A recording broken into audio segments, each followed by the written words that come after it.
So mga katropa, papunta kami ngayon. Saan tayo papunta?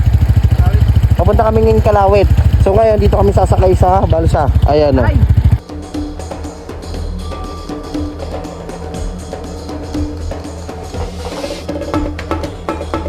Oh yeah, what's up, Laibet? Tignan nyo guys, kung gano'n ka-ulo ko. Ganyan kapagod. Wala kaming kakilala dito. So challenge sa amin to.